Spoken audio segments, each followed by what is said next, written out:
Welcome on into the Fantasy Football Forge. My name is Steve, and it is time for another mock draft here. Crazy week, doing 3 mock drafts 3 days in a row in preparation for the NFL draft. Something in common with these mock drafts was supposed to be crazy trades. That's not so much a thing in this version of the mock draft, as I'm kind of updating a mock draft from last week here, and I kind of forgot about that. So tomorrow's video should come back with a couple of trades. I haven't prepared that mock draft yet, so I don't know for sure. But nonetheless, check out yesterday's video for a couple of crazy trades. And this is my second time having to record this video because apparently last time I didn't hit record, or I double-clicked it on accident and stopped recording immediately, so yucky. But Daniel Jeremiah's mock draft 2.0 just came out. Last week I came out with my rumors mock draft, and since then there have been there's been updates to those rumors, and rumors are always happening, but I wanted to do this as the exercise of taking that mock draft, taking the rumors that we've kind of heard, been verified since then, have gotten stronger or weaker since then, and kind of updating that mock draft due to those, as well as the fact that I used Field Yates, Daniel Jeremiah, and somebody else's mock drafts, most recent mock drafts, to heavily influence some of the decision making that I was making in my mock draft. And like I said, Daniel Jeremiah just came out with his 2.0, so a more updated version, like the day after I released that video. So before I was able to take that into account, you can find Daniel Jeremiah's mock draft on NFL.com, or you could just Google Daniel Jeremiah's mock draft 2.0. And before we get into this, just up above me, you can see the first 8 picks of the last week's mock draft that I did for the week. My rumors mock draft, once again, heavily influenced by the most recent rumors and what we're seeing, the experts who are most connected, what we're seeing in their mock drafts, where they're trying to kind of let us know a little bit about what they're hearing from people who are in the know. And with that being said, you'll be able to see some of the differences that we'll be making as we update this. Every 8 picks, I will change what's up above me. So, first pick of the draft, Tennessee. I was thinking of making this Cam Ward, but Daniel Jeremiah also had Tennessee passing on quarterback here, just like I did in my first iteration of this draft. So I will stay the same and have Jacksonville trade up. This is the same trade as in the previous iteration of the mock draft, so you can go and check it out. Oh, it's the Tennessee's first and second. First round, of course, pick 1 here, Tennessee. Pick 1 going to Jacksonville, as well as their future second going to Jacksonville. As you can see, Jacksonville ends up drafting Travis Hunter. I had the hiccups when I originally stated this, and that puts Tennessee in a good position for next year's quarterback class as well, getting that future first, which may or may not end up helping them, may end up being worth it, or it may not end up being worth it. We can't predict the future. But next up, we've got the Cleveland Browns coming up onto the clock, and they're just going to grab Abdul Carter. Nothing too unique here, bringing us on to pick 3 with the New York Giants, and I don't think that I have ever drafted Cam Newton to the New York Giants yet, so we're going to do that. It's 100% a possibility, so, why not? A little bit different, I think, than Daniel Jeremiah's mock draft, but whatever. Bring us on to pick 4, New England. We're going to stick with Will Campbell, as that is also what Daniel Jeremiah did. By the way, you're going to see Daniel Jeremiah and I match up several times. That rumors mock draft I did before Daniel Jeremiah's mock draft 2.0 was dropped. Tennessee at pick 5 here after they moved back. I went Jalen Walker here last time, but Mason Graham is still available. So that's another thing that we're seeing. We're just going to see in live time when I make changes to the previous iteration of this. That's going to make other guys fall, and then certain teams might be interested in those other guys falling, and then that might change their draft pick. And how does that, that waterfall effect happen? So here, this is going to take effect. We're not going to go with Jalen Walker. We're going to take Mason Graham. You're going to put him alongside Tavondre Sweat and Jeffrey Simmons in that front. That defensive line now is going to be absolutely nasty. I just love that. I love that. I really want to see this happen now. Whether it's a good idea for Tennessee to trade out of that first pick or not, I don't care. I want to see Mason Graham go to Tennessee just to see those 3 play together. So bring Las Vegas up here at pick 6. And in the new Daniel Jeremiah mock draft, he has Tyrell McMillan falling all the way down to pick 19. I think the teens is a very realistic landing spot for him, so I decided I will not go with Tyrell McMillan to Las Vegas like I did in my original mock draft here. And I landed on Shedeur Sanders before I realized that that is also what Jeremiah had done. You can believe me or not, it doesn't really matter. The fact of the matter is that we're going to have Shedeur Sanders go here in this mock draft. Daniel Jeremiah also had Shedeur Sanders. Just kind of letting you know what Daniel Jeremiah did without trying to spoil his whole mock draft here for you. At pick 7, the New York Jets are on the board. Cam Ward is off the board. I originally had them taking Cam Ward. I've gone Jahdae Barron here before. Jahdae Barron. As part of my rumor mock was having Jahdae Barron fall further in the draft. So we're going to stay true to that aspect of what I was doing with that mock draft, since I usually have them get taken quite highly.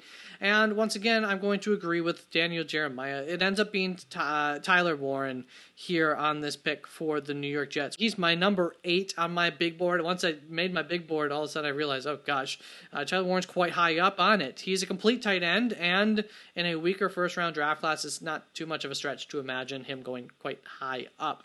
This is one of those. This is going to be the least predictable mock draft season that we've ever had, because so many guys could have a very large window of where they could end up getting drafted or not, and a lot of it, a lot of players have differing opinions from one scout to the next, and that's just how it's going to be in this draft. There's no, it's not going to be a whole lot of consensus on a lot of guys. Carolina here at pick 8. Although I've landed on the same pick as Daniel Jeremiah for the past 3 picks, I have not been copying him. I promise you, I swear, I haven't been. That said, last time I picked Jalen Walker here at pick 5. Didn't take him there this draft for Tennessee because of other changes, so I've seen that waterfall effect happen, so now he's available here at pick 8 for Carolina. And so that's what we're going to do. Carolina still needs an edge rusher. It's just that now, instead of taking Mykel Williams, we're going to be taking Jalen Walker because he's higher up on the overall board here in terms of where he's expected to be going. That's going to pick us on to pick 9 for New Orleans. We went with Will Johnson last time. You can see that's updated up ahead of me, but Tedero McMillan now is available, even though he wasn't last time, thanks to Las Vegas not taking him. I think that Tet could go anywhere from pick 4 all the way to pick 20, so recurring themes. I'm talking about these things, and I didn't even realize that I talk about them anyways. Outside of the Green Bay Packers, New Orleans is probably my favorite fit for Tedero McMillan, so we're going to do that. Also, by the way, New York Giants, I think, really, really cool fit for him to go to, just in terms of putting all the pieces together in these wide receiver cores. New Orleans, Green Bay, New York Giants, I think, are some of the best spots for him to land. Chicago here at pick 10. I had Miami trade up last time to pick 10, but I also explained why there may be zero reason for Miami to do that, and it's going to come true here. Why trade up when that's just going to be the end result? But nonetheless, that's why we run these simulations to find out what we should or shouldn't do as teams. Mike Green, in this situation, edge rusher, continues to be a guy who has hype as a top 10 prospect in Daniel Jeremiah's mock draft as well, so we're going to stick with that. We're going to put him here 10 to the Chicago Bears. I think that it makes a lot of sense for a team like the Bears not to fix the edge room in free agency, to anticipate fixing that here with pick 10, while they focus on maybe getting that guard and or center help in the free agency instead. And so that's where, in this case, we're going to end up going with Mike Green instead of maybe reaching on some of those other guard types options. I think that could make sense. So bring us on to San Francisco here, pick 11. Another pick that I really like, thinks makes sense, think it's a fit, think that the team will love him. Kelvin Banks, to me, I think is a future replacement for Trent Williams. Start him off in the guard, and when need be, he's going to kick out and replace Trent Williams. I see some similarities between the two. I'm not saying he's going to be as good as Trent Williams, but I'm just saying there's enough similarities. There's enough things that San Francisco really likes about the type of player that Kelvin Banks is that I could see that being one heck of a fit. Going to bring us on to Dallas at pick 12. Daniel Jeremiah had Ashton Jeanty falling all the way to pick 21 in his mock draft. I don't think that that's going to happen. I'm going to stick with the same pick as my OG draft, and that's going to be Ashton Jeanty here. Nothing creative, but what I will say, and what DJ might have even been trying to explore in his mock draft that he did, is that in the event of Ashton Jeanty falling past Dallas, and actually the player that he picked for Dallas, I've made that pick before as well. I really think that Dallas, Walter Nolan is a great fit for Dallas. Nonetheless, if Ashton Jeanty doesn't make it there, who's going to be taking him? How far does he fall? That's when the fall begins. Miami, probably not going to take him. Indianapolis, I doubt it. Atlanta, definitely not. Arizona, I doubt it. Cincinnati, there's a possible landing spot. I think there's other things that are more urgent, and I'd prefer he didn't go there. But nonetheless, that's definitely a possibility. Seattle, I doubt it. Tampa Bay, I doubt it. That brings us up to pick 20, which is Denver. But Colston Loveland very well could be the choice there. Then you've got Pittsburgh and the Chargers, and I would imagine that the Chargers might be thinking of moving up as high as 15 if Genty were to fall past Dallas in order to get him, if they believe in him, but they also might not. Thinking of the guys who could be available, I mean, he could drop all the way to them. Once again, you look at the board and you say, well, he could make it to us. Colston Loveland could make it to them. Anybody who could help them along their front seven could make it to them, and it just might make it worth being patient and not trading up. So it's an interesting thought to think, after pick 12, where's the floor for Ashton Genty at that point? I think the floor is pick 12 myself, but if he makes it past that, there's a new floor, and it starts to be potentially around pick 20 without a team trading up to get him. So, fun thought experiment that I think ultimately is what was going on with Daniel Jeremiah in that mock draft. I don't think he thinks that Ashton Genty will make it that far, but I think he wanted to see and show what is potential. What's the potential if Ashton Genty doesn't get taken in the top 12? That's going to bring us on to pick 13 here with Miami. And this draft pick is going to be exactly why it may not make sense for Miami to move up ahead of San Francisco. They're still going to get an incredibly good prospect in Armand Membu. Going to be a guard for them here most likely, but could kick out to tackle plenty whenever they need help there as well.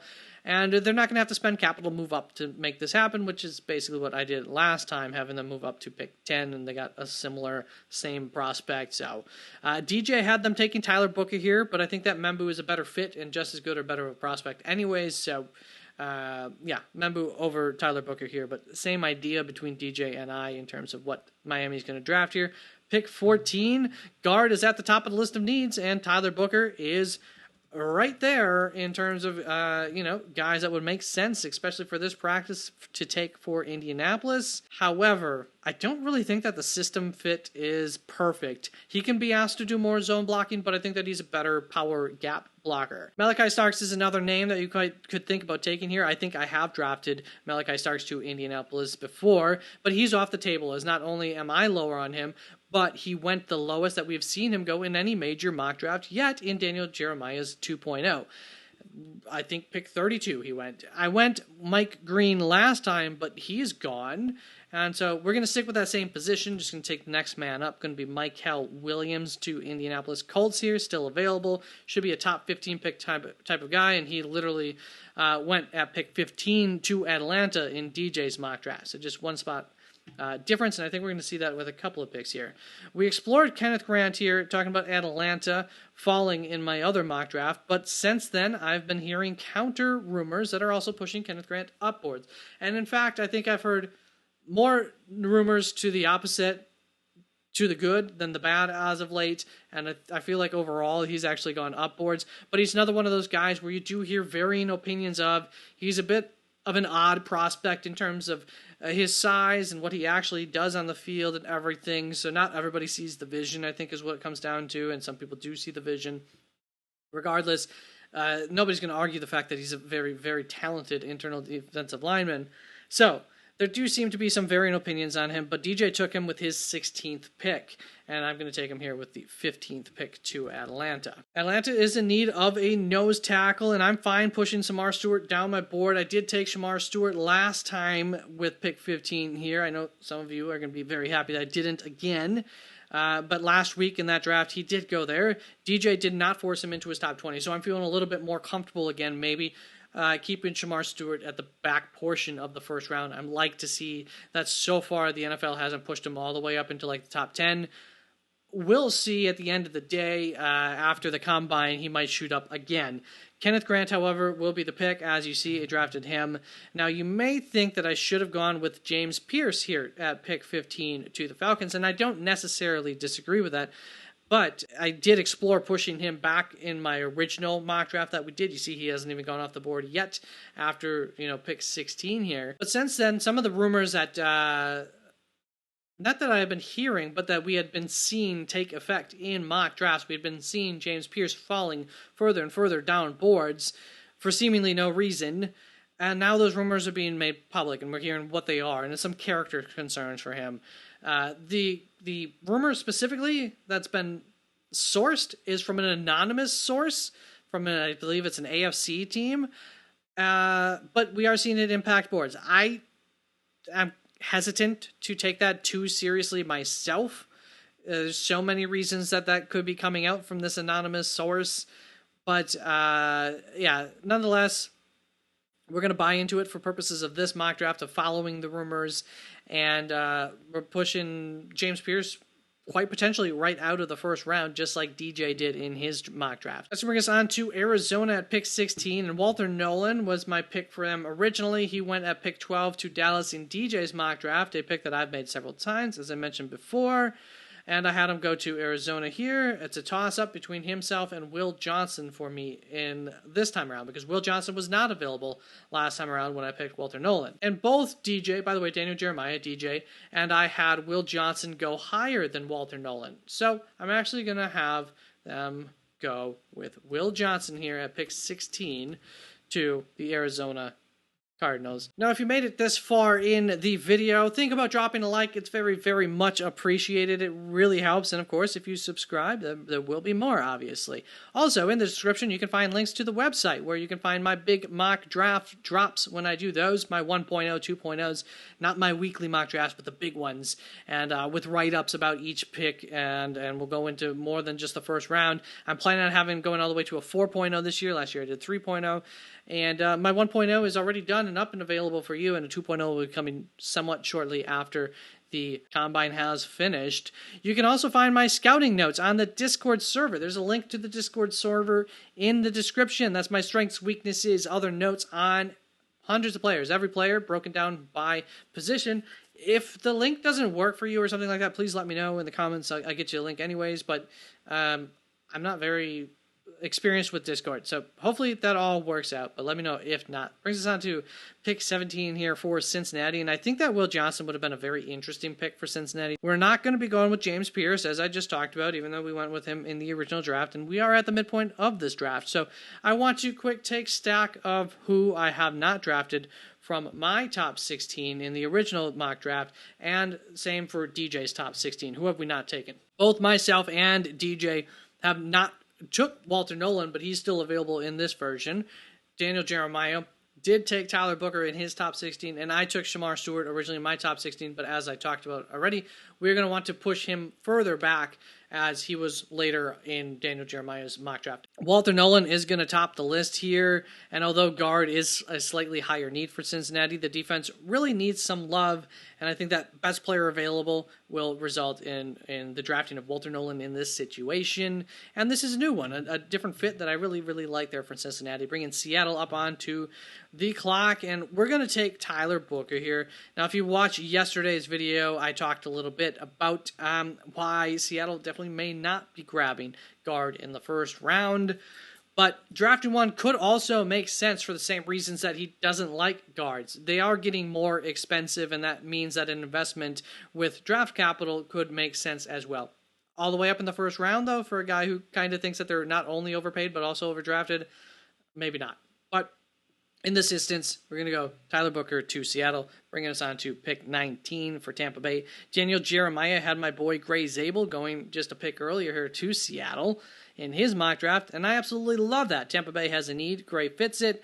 We're going to lock in Gray Zabel here. So happy to see him taken in the top 20. That's my guy. That brings Denver up onto the board, and Sean Payton's making comments about needing his Joker, and the fact that Colston Loveland matches the description of being a Joker is literally lost on nobody. Everybody is very aware that if Colston Loveland's available there to Denver at pick 20, there's a good chance that they might draft him. The Chargers could move up, take advantage of that information, and grab Colston Loveland ahead of him if they wish. But in this scenario, that's not what happens. Colston Loveland's still available here, and so that's what Denver's going to do. That's also what Daniel Jeremiah did with his pick at pick 20. And that's going to bring us on to pick 21 with Pittsburgh. Previously, Shedeur Sanders, he's gone in this version. And DJ had Ashton Genty going to Pittsburgh there, but he's long gone in our mock draft here. There's definitely a need for cornerback in Pittsburgh, but Jahdae Barron is not a good fit, and he's the only remaining quarterback that either Daniel Jeremiah or I had going in the first round of our mock drafts. I have gone interior defensive line for Pittsburgh before. There is a need there, and they have an open spot there. Daniel Jeremiah had Darius Alexander, Toledo, going in his first round of his mock draft at number 26 to the Rams, citing first round buzz within league circles as the reason for him making it into the first round. Darius is an older prospect, old enough that I will be surprised if he goes in the first round, but otherwise, I absolutely do get the love for Darius Alexander. He was highly productive. He graded out really well for his advanced analytics. He has traits that you cannot teach, and his weaknesses are things that can be coached out. Finally, coming from Toledo, he passed the test of impressing at the Senior Bowl against tougher competition, more NFL-like competition, and he's shown improvement each year that he's played, and that's really important as well. So that's what we're going to do. We're going to lock it in here. Darius Alexander receiving first-round buzz as of late. So here we go. Darius Alexander picked 21, even higher in this draft. Kind of a reach maybe here, but just based on the board, that's where we ended up going if we couldn't trade back, which I guess couldn't trade back. That's to bring us on to pick 22, and there are some players in positions of need here for the Los Angeles Chargers, but the fit is not perfect for any of those players that I was looking at. There are rumors that some may have Matthew Golden as high as their wide receiver 2 in this class, but I'm going to try something here and see how successful it works out for the Chargers. This is what, these exercises are for, to try things out, see, does it work out? Does it not work out? Was it worth the risk? Was it not worth the risk? And so, look at that. This is Buffalo is the team that's interested in coming up. How did they know?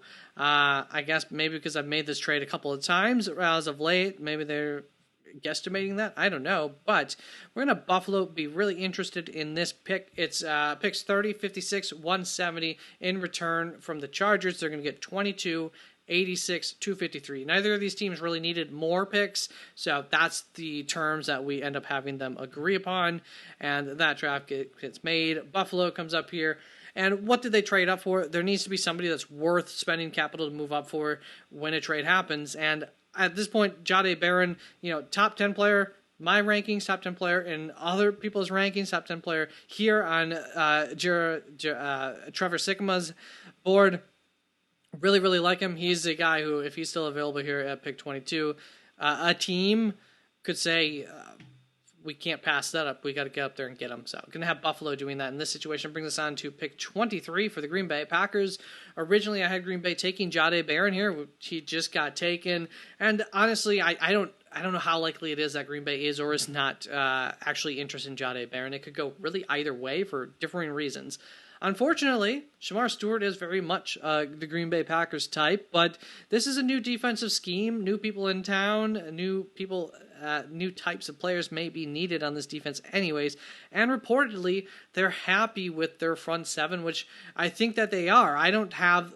They've invested a lot of resources in this front seven, and a lot of the guys have hit. They've been good for where they've been taken in the draft, and unfortunately, last year that passing attack didn't quite come together. But you don't just blow it up because of one's maybe down year.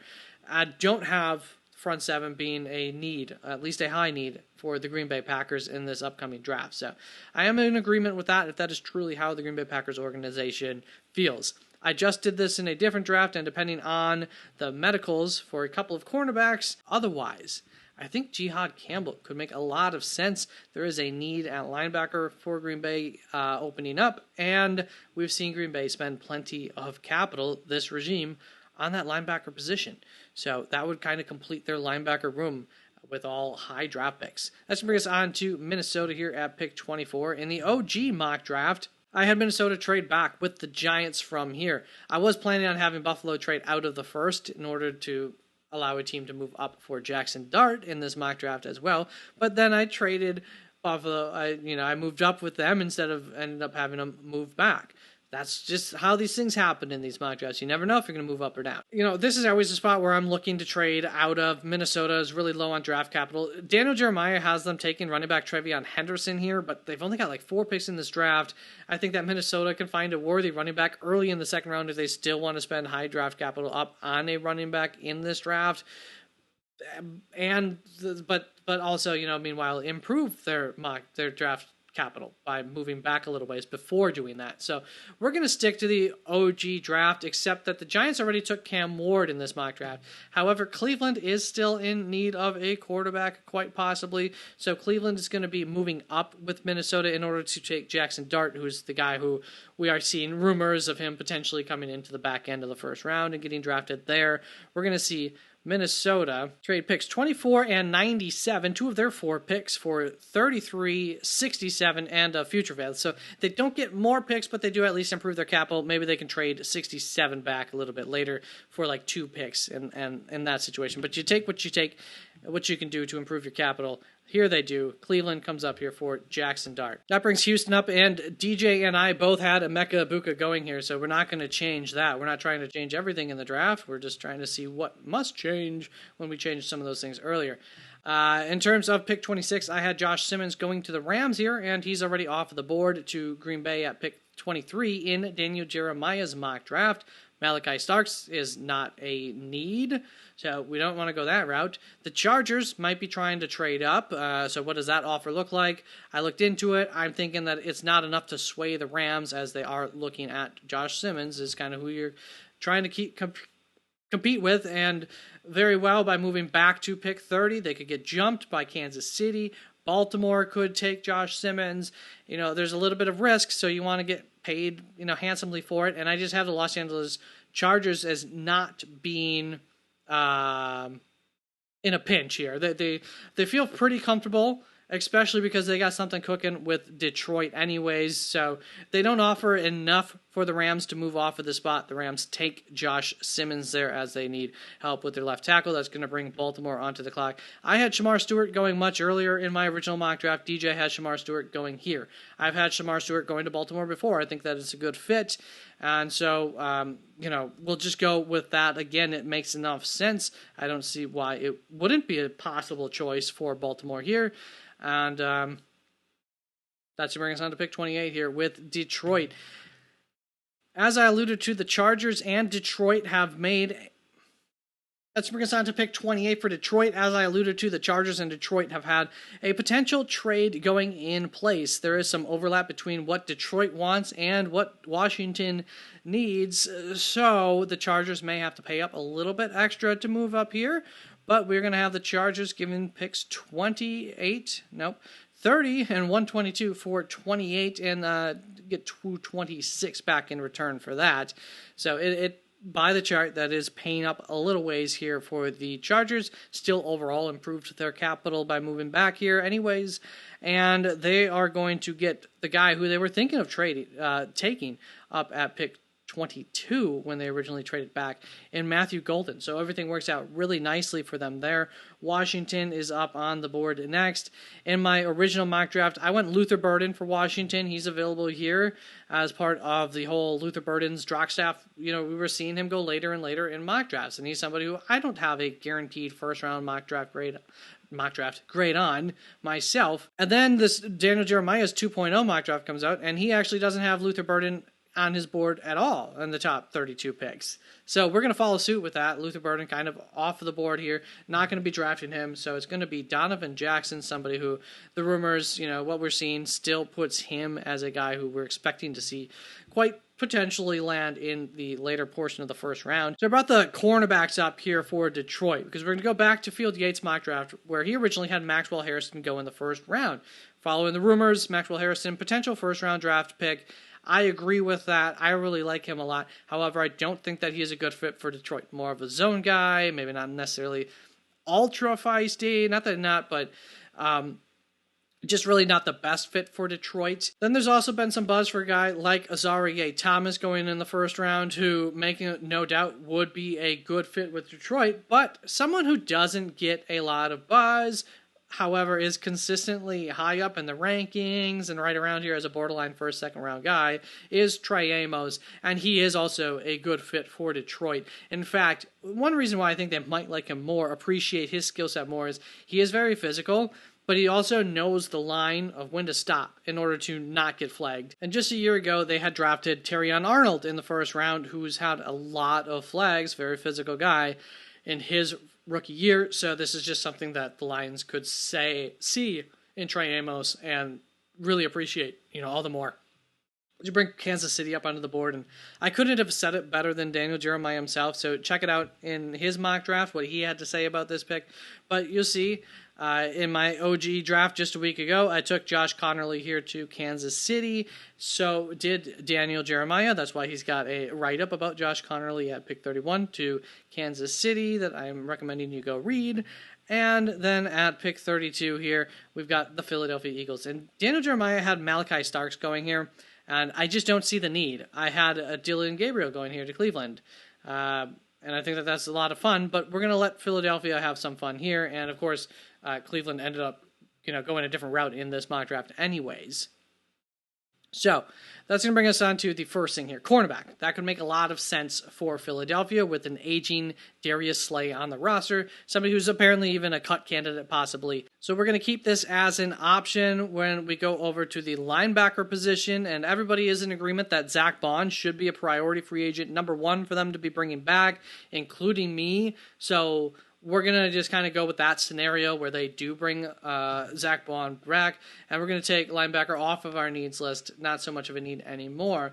And I know that this is a weird one, but I'm not 100% against taking a running back. However, probably not this high up in the draft, in the first round, in a draft where running backs are a deep group. We can wait at least to like the third round. Not that pushy of a need. And then there's a guy like Luther Burden who's still sitting on our board. That could make sense, but we wanted to push him out of the first round, so we're going to follow through with that. And then there's another need out there at guard, and I could piss off at least one Philadelphia fan by going with Marcus Mbow, who I think is the most likely next guard to be taken in the draft. He does have some first-round buzz behind him. I know it says tackle there, but he is a guard.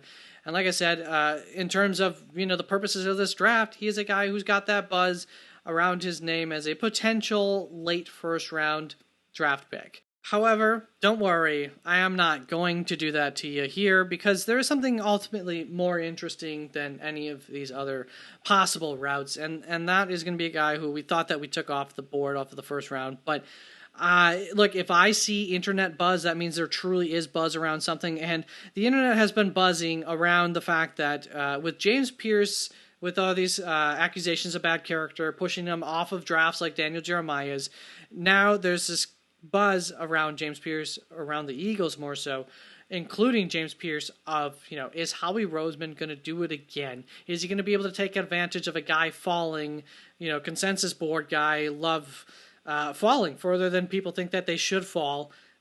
Once again, due to, character concerns has been a reason that he's been able to do this in the past as well. And are they going to get James Pierce Jr.? We're not going to rule that out as a possibility.